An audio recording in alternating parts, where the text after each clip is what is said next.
A cancer diagnosis is seen as a teachable moment in medicine where we can try to get people to eat healthier.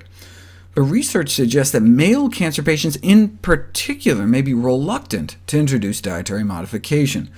This has been attributed to dietary changes often being viewed as mimicking feminine eating behaviors, such as emphasizing an increase in fruits and vegetables.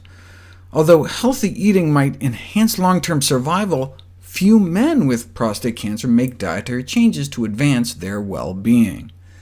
Many of the cancer survival trials, for example, require adherence to strict plant-based diets, and though researchers tried providing extensive nutrition education and counseling programs, dietary adherence was still a challenge. The way Dean Ornish was apparently able to reverse the progression of prostate cancer with a plant-based diet was home-delivering prepared meals to their door, figuring men are so lazy they'll just eat whatever's put in front of them. After all, male culture tends to encourage men to go for convenience food, meat, and beer. Take Men's Health magazine, for example. Included in their list of things men should never apologize for, liking McDonald's, not offering a vegetarian alternative, and laughing at people who eat trail mix. Featured articles with titles like "Vegetables are for girls," and sections like "Men and meat, there's only one kind of flesh we like better, and even then, she'd better know how to grill." To appeal to male sensibilities, doctors are advised to use body-as-machine metaphors, framing men's health in terms of mechanical objects, such as cars requiring tuning. But if men are so concerned about their masculinity and manhood, maybe we should instead share a bit about what prostate cancer treatment entails.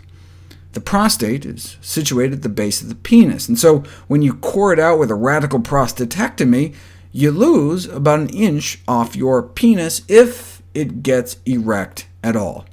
Only 16% of men undergoing the procedure will regain their pre-surgery level of erectile functioning.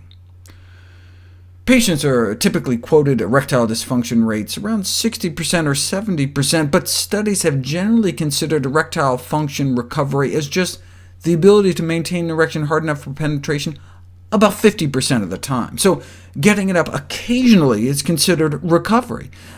But when a surgeon tells a patient he will recover function, the patient probably assumes that means the kind of function they had prior to surgery, and that only happens 16% of the time, and only 4% of the time in men over 60. Only 1 in 25 get their baseline sexual function back.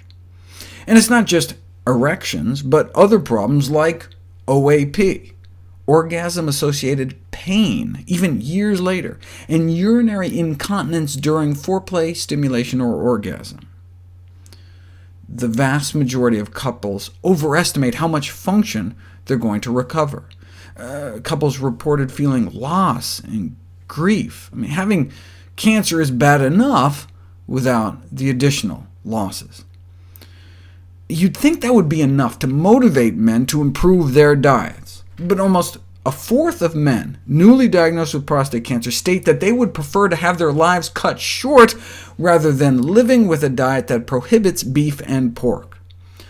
More men would rather be impotent than improve their diet. It appears pleasures of the flesh may sometimes even trump pleasures of the flesh.